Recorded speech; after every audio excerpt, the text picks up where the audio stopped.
Otherwise, we'll just review it all together. Yes, Is Shabbos on Habel and Motzi Shabbos a regular Shabbos or after Yom Tov? what's Yom Kippur? Motzi Shabbos? Motzi Shabbos. Motzi Shabbos is, you asked, this is Motzi Yom Tov? Take one of the sheets that are on that table. There's a sheet over there. Grab that one. Like, is it a Shabbos? You're asking, is Motzi Shabbos mean Motzi Yom Tov? Like, if a Yom Tov falls right before Shabbos and then it's Shabbos, or is it just a normal Shabbos? Doesn't it seem Am I relevant? It overthinking seems it? relevant if Yom Tov came out before. So Havdalah Motzi Shabbos means it's a regular Shabbos. It's possible that it's the same thing would be if you had Yom Tov like this year. It's going to be Thursday, Friday, and then Shabbos, the same thing. I am not talking about, good point, I have to put that into the next sheet. And what about if Yom Tov is Sunday, Monday? So I'm not discussing that. I'm not discussing if Yom Tov is Sunday, Monday, because then it's a little different. And then you also have Kiddush, so I did not take that into account. So I'm discussing a regular Motzei Shabbos. Got it? Okay. Is everyone if you can team up its own if you're comfortable, if you're not, that we'll just review it together soon.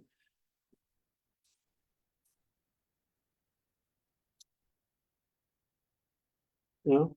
Okay, give another few minutes and we'll review it together. Another few minutes, okay?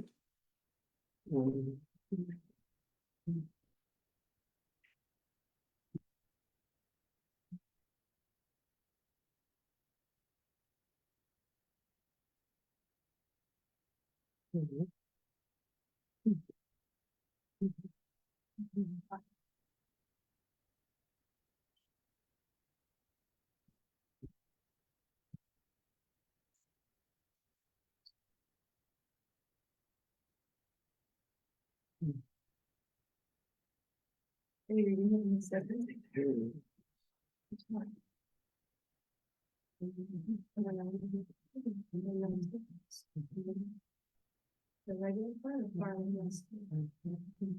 it's for $1 for Yom Tov. Okay. It's part of the ceremony. I know Yom Kippur. Yeah. All right, I think we'll just do it together. It seems like everyone is either done or they're done. Okay. Havdalah Motzei Shabbos. So who wants to enlighten us here? Havdalah Motzei Shabbos. What numbers do we have? Do we have a winner here? Yeah, 1, 2, 3, 5. 3, 5. Good. Very good. That's correct. Be another sheet over there. This one there. Good. That one. You can leave that one in there. Okay, that is correct. 1, 2, 3, 5. Havdalah and Motzei Yom Tov. Havdalah and Motzei Yom Tov. 1, 2, 4, Some of those are correct. 5. Yeah, 1 and 4. you say one, a regular Motzei Yom Tov. What's Havdalah and Motzei Yom Tov? One of those are correct. 1 and 4. There's no summit? One of them is correct. Okay. Anyone? Just one. The second one, Havdalah and Motzei Yom Tov. Which one are we choosing? 4. 1 and Saying just one then? Or just 4? Wait. 1 and 1. I need someone has to figure this out. It's not that complicated. At least one of you. 1 and What? 1 and 5. Good. 1 and 5 is correct. Havdalah and Motzei Yom Kippur. Okay, this is 1, 2, 4, 5, right? Okay, definitely. 1, 2. It could be correct, Okay. which so means based on what it's you're- possible in some years it will be correct. Okay. This year will just be 145. No, actually, this year, I didn't exclude this year. I said, yeah, this year you are correct. Okay. Yeah, Oh, right, yeah. yes. So this year it's 1, 2, 4, 5. In a regular year, it is yeah, is everyone following this? In a regular year, it's 1, 4, 5. But this year it's 1, 2, 4, 5. Got it? Got it. That's Abdullah. You have this, comes to Abdullah, you know exactly what to do. Okay, we're done with this. Now we go back to what we're doing till now. Putting on, just finishing up some halachas about Yom Tov, and if anyone has questions about Yom Tov, we can talk about it. And then we're going to move on to Sukkot. So, putting on perfume on Yom Tov. Anyone knows about putting on perfume on Yom Tov, whether you're allowed? You are. Okay, we have another answer. It doesn't mean it's not correct. What do you say? So it depends on the type of perfume Depends on the type of perfume. and like the mechanism that disperses it. Oh, so you're talking about a different angle, talking about the idea of smoothing out, something with density like Vaseline or something that has, you know, let it spread out. That's what you're talking about. I'm not discussing that. Perfume, I'm talking about, aren't they sprays? No, with the They're spray, sprays, no? it's a Venturi tube, that's worse. They're not usually Venturi. They're usually, most of the sprays, they're not, I never heard that perfume sprays should be Venturi. Most of them are not. You heard that they're Venturi sprays? Yeah, but if I'm wrong, that's amazing. Yeah, I haven't heard that. You heard that they're Venturi? That's why I haven't been spraying perfume on. What's Venturi? The information that I have, okay, there's different types of spray.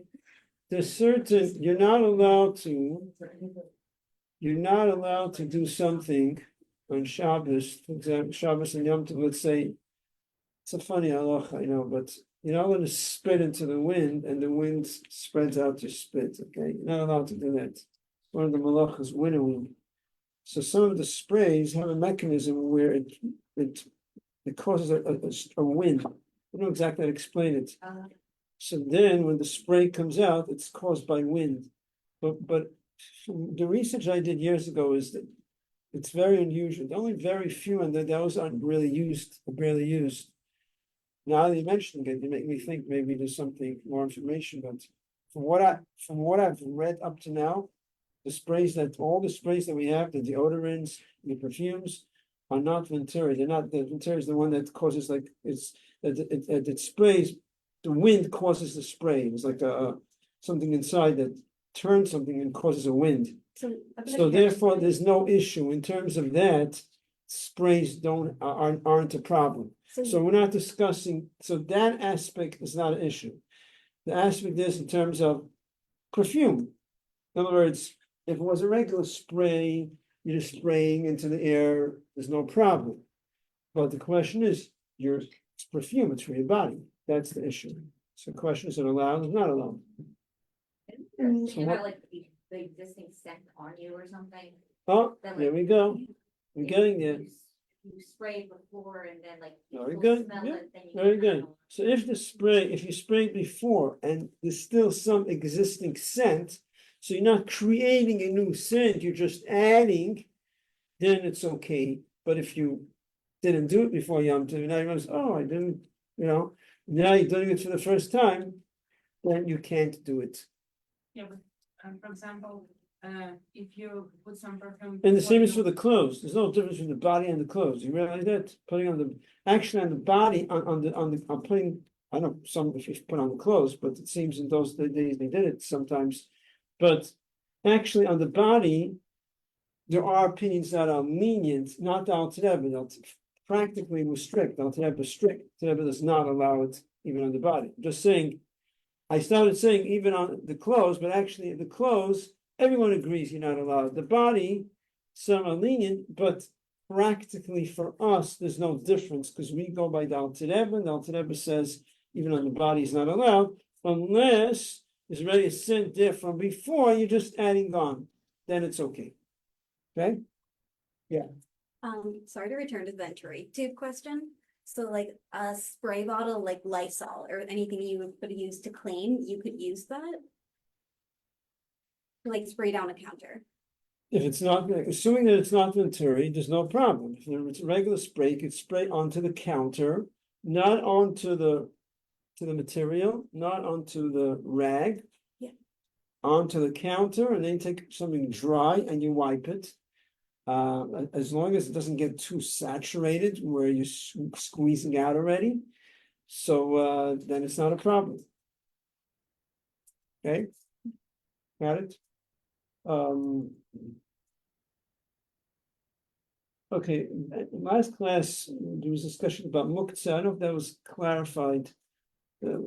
Bones and Yom Tov.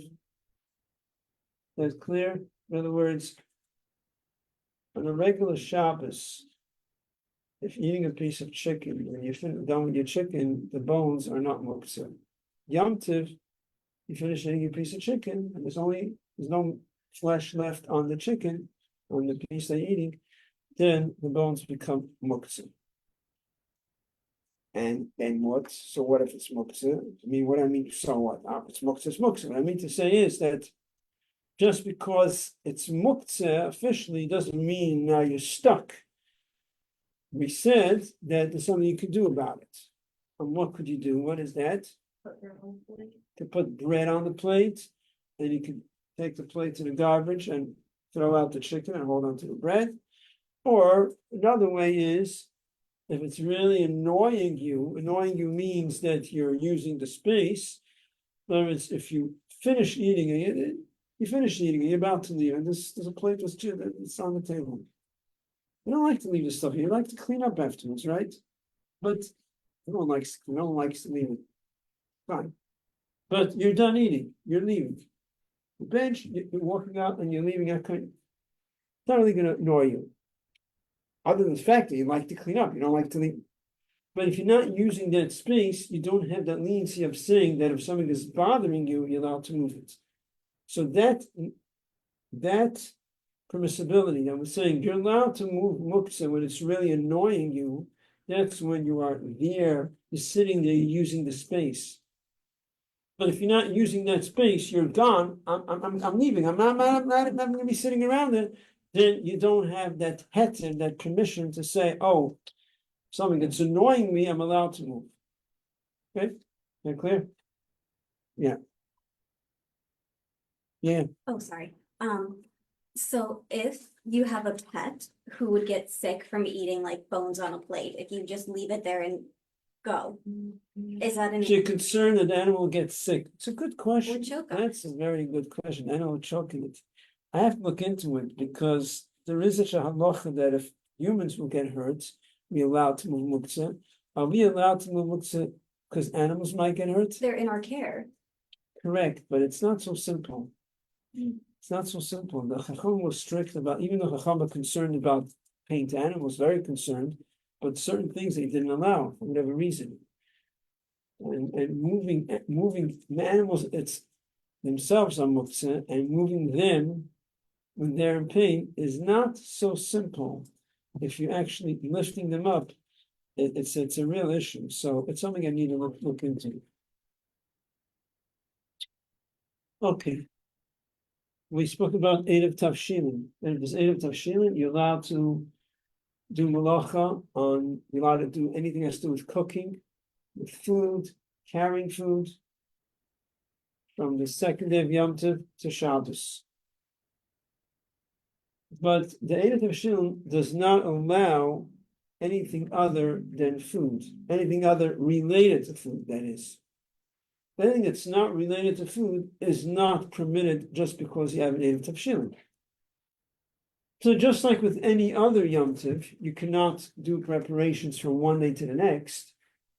So too when it comes from the second day of Yom Tov to Shabbos, even though you have an Erev Tavshilin and now you're allowed to do preparations with food, but if it's not related to food, it's just as it was till now. The example brought in Shulchan Aruch is that never brings, like many times in Shul, they want to prepare the Sefer Torah for the next day. So the first day in Shul, after davening, I'm not saying Shuls do that over here, even if they wouldn't be allowed necessarily. Many times they have just enough Sefer Torahs, but it's something that's people, some shows they would like to do. After davening on the first day, take out the Sefer Torah and prepare the Sefer Torah for the next day. You can't do that. From the first day to the second day, for sure you can't. But even from the second day of Yom Tov, from Friday to Shabbos, and you have an Eid of Tavshilin, they can't do that because Eid of Tavshilin only helps with things that have to do with food. If it's not related to food, you're not allowed to do it. Which also means, someone asked me a question recently, are they allowed to go on the second day of Yom Tov? They're going to their parents, married couple, baby, and they want to go on the second day of Yom Tov. They want to bring baby with all the clothes and everything, their clothes. So they're going to stay Shabbos by their parents. That's the thing a lot of couples do in Crown Heights when they have parents to go to. Can't carry Shabbos and you're stuck at home with the baby. So if you go to your parents, it makes it easier. You're not around more people. So the question is, are they allowed to do that on the second day of Yom Tov this year to Shabbos because it's Eid of Tavshilin? And then it says, no, you can't do that because what are they carrying? They're carrying clothes, diapers. Not related to food. So even though there's Eid of Tavshilin, it doesn't help. So they have to, if they plan to go there for Shabbos, they have to bring everything before Yom Tov. Otherwise, they can't bring their clothes. So practically, whatever clothes they're going to use, they bring before, and that's it. Everything's prepared. The baby they could carry. That's allowed on Yom Tov. But other than that, clothes and other things that they can't.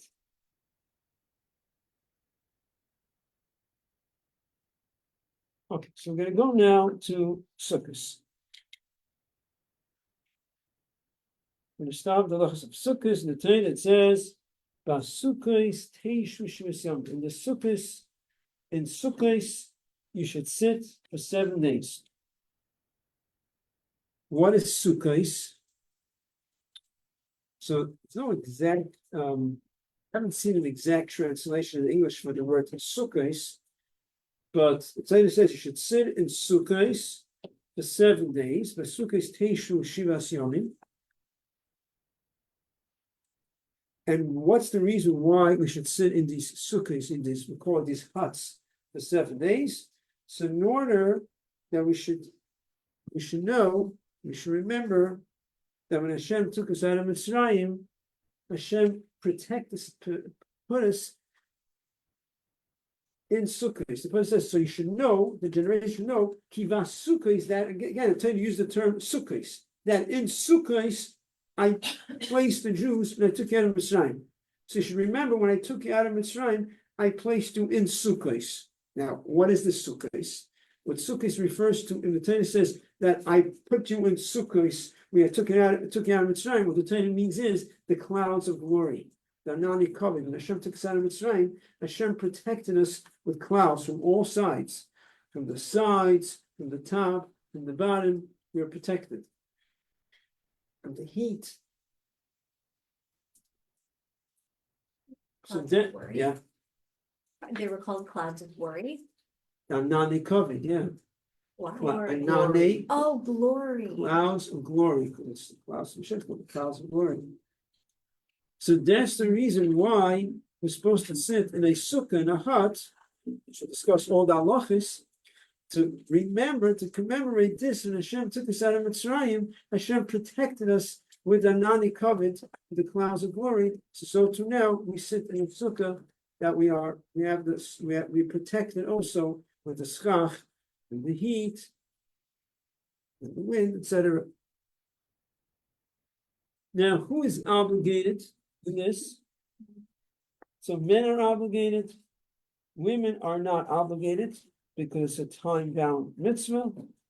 So women aren't obligated. However, they do receive a mitzvah when they sit in a sukkah, when there's an obligation. I said when there's obligation, meaning there's not always obligation to always be in the sukkah, only for certain foods that we eat, as we'll discuss later. Now, what makes a kosher sukkah? So we're going to discuss the schach. we need to have walls, which we'll talk about, but you also need a schach.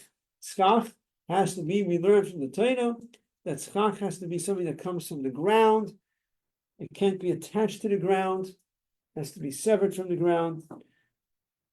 And it can't be something that was made into a vessel that is a receptacle for impurity, which we learned from the Torah. It can't be something that could become tummy. There's a lot of halachos in the Torah about a keli becoming impure, which is not so relevant barely relevant these days, but back then, when they ate the kachin, there was the kohanim ate the meat from the sacrifices, and there was the truma, the tithe that was taken and given to the kohen. If you were tamei, you couldn't eat it. So the halachos are very relevant. So a keli, which also refers to clothing, potentially could become impure. In order for something to become impure, it has to be a vessel, a keli. So something that could become impure is not kosher for schach, and that is derived from the Torah that if it could become impure, it cannot be kosher schach. Now, anyways, schach can only be something that comes from the ground. But what it's telling us is, if you take, let's say, twigs, and you build something out of it, you make a chair out of it, but these are wood, regular wood, 2x4s, you could tell that it's wood, you could tell that it comes from a tree, it didn't lose its appearance, it still looks like it came from a tree. If you build something out of it, you make a chair out of it, or whatever you build, you cannot use it for schach anymore. Even if it breaks apart, but once it was already a vessel, you cannot use it for schach.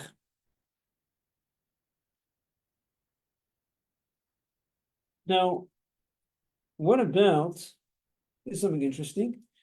You have sometimes these very thin pieces of wood, not 2x4s, they're very thin.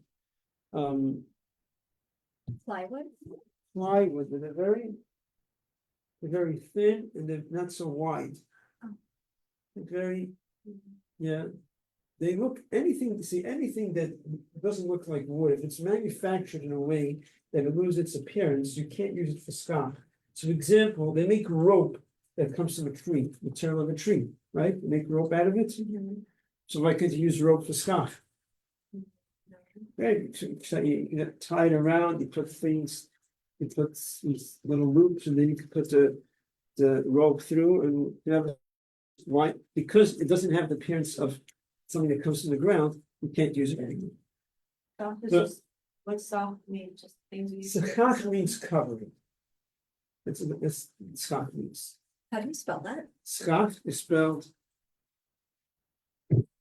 Samach Chaf Mam Chaf. Schach means to cover. But sometimes you have these very thin pieces of wood, and it looks like wood. You can tell that it comes from a tree. But they're straight, right? Mm-hmm. They are rectangle, but there's no bumps in it, which means that if you put them very close to each other, potentially you could stop the rain from coming in. And that's why the custom is we don't use it, because if a person is not careful and he puts it very close to each other, no rain will come in. And if rain doesn't come in, it's not a kosher sukkah. A sukkah that you put so much schach that rain can't come in, it's not a sukkah. Because then it's not called a sukkah, it's called a house. The mission of a house is that it doesn't rain, hopefully. So that's the reason why. So even though theoretically you should be able to use those very thin piece of wood because they come from the ground and they still have the appearance of something that comes to the ground, assuming that's the case, they are kosher schach, but the accepted custom is we don't use it because they are smooth, they're straight, they're not like bamboos where you can put them very close to each other, they're not flush with each other. They become flush together, and that could potentially stop the rain from coming in, and then you don't have a kosher sukkah. That's why we don't use 2x4s. 2x4s is not something that people would choose to use because they're very thick and expensive, they'll cost a lot to get, but those thin ones, they're not so thick, that would theoretically be practical because you just put them right next to each other and that's it. But then there's a concern that the rain might not get in. How much schach do you need? Someone's come to Sukkah, you look up, is there enough schach? Anyone know how much schach you need to have? Are you Yeah. asking how many walls? Not walls, schach. I'm gonna get to the walls. How much schach do you need? The roof, Huh? just the roof? How much schach do you need? You need to see stars. You need to, right, so that tells us that you can't have too much schach if you're able to see stars. But what's the minimum requirement for schach? I look up, there's a lot of space between the schach. Is it kosher or not? How do I know if it's kosher or not? You need to have, so in Shulchan Aruch it's called tziloso meruba michamoso, which means there's more shade than sun. It has to have more shade than sun. But what it really means is, I mean, that's what it really means, but practically what it means is, because how are you gonna know if there's more shade than sun? And you can't look at the bottom of the floor, because the floor, the sun spreads out. It's not gonna be more shade than sun on the floor. You have to make sure there's more schach than space. Now, if you're not sure, you got a problem, because what are you gonna do, start measuring? So people make sure to put more, and then there's no beyond the question, beyond the shadow of a doubt, that there's more schach than space. But that's halacha. According to Mini Chabad, it goes beyond that. Mini Chabad is that we use a lot of schach. The Rabbeim are very particular about using lots of schach. Used to really pack it up with a lot of schach. But you have to, a lot of schach. But why are you so surprised? Well, you have to be careful that rain can Be still come careful. in. Yeah, that's all I was about to say. That. Be careful that rain doesn't come through. Right, and I'm saying that rain could. To be careful that rain could come through. So they didn't put so much. Rain can get through. Even if you put a lot, rain can still come through. Now the issue was with the stars. The issue is that you have to be able to see stars. You put a lot of schach, you don't see stars. So the question was asked to one of them, what do? You have to see stars. You put so much schach. You put windows. No, you have to see. I'm kidding. So he said, you take a stick and you poke a few holes in the schach. So you still have the idea that it's a lot of schach, and you poke a few holes so you can see some stars. Solve that issue. Schach. Schach is muktzeh. When it comes Shabbos and Yom Tov, Sukkot, the schach will be muktzeh. Don't move the schach. Why would you move the schach anyways? Who's climbing up to the sukkah to move schach? Well, what can happen? Rain fall down. The schach could fall down, could fall into your soup, fall into your table. And then you want to take the schach off the table. Schach is muktzeh. You can't just take the schach off. It's muktzeh. Then you're going to follow the rules, which is, as we said before, if it's really annoying you and you're sitting there, then perhaps it's permitted. Why am I saying perhaps? Well, because you can't make your own judgment necessarily. You have to be careful. It's bothering you. What do you mean it's bothering you? Sometimes people are bothered because they feel the table looks nicer. You can't move muktzah off your table on Shabbos because you feel it's not Shabbostic to have this pen on the table or this money. It doesn't look nice. That's not called really bothering. That means you feel it's not Shabbostic, and annoying means that it's annoying you. So you have to make sure that it's annoying you. You have to know that it's actually annoying you, not just that it doesn't look nice on the table. Shabbos, it's nicer with that. No. It has to be that it's bothering you. And for sure, if you're just moving it because you need the space, no, that doesn't allow you to move it. So again, muktzeh, the general rule is, which a lot of people always, for some reason, get confused with this. Not sure why. Question always asked again. Could you move it with your elbow? Yes, you can always move muktzah with your elbow. Always. The only time you can't use the elbow is when you're going to do a malacha. You want to put on the light switch. You want to do something that's prohibited, that's an action, that's a malacha you're not allowed to do. But muktzah, there's no malacha involved. You're not transgressing. You're not causing any malacha, something that you're not allowed to do. You're just moving the muktzah. You could use your elbow. You could blow it off. Blow it off. You're allowed to do it. You can use any part of your body to move muktzah, other than your hands. Why schach muktzah? Because anything that has no use, that's designated for purpose and has no other use, that means its use is totally, it has no use anymore. The general rule is anything that has no use becomes muktzah, becomes a dysfunctional item. Meaning it's sukkahs, so it's designated for the mitzvah. You're not allowed to use it for anything else, so it has no use. The entire sukkahs, I'm not allowed to take my skach and use it for something else.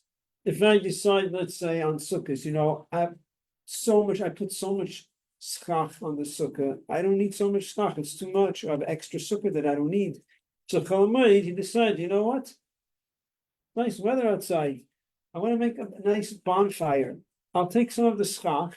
I made an extra sukkah that I don't need at all. I'll take some of the schach. I'll use it for a bonfire.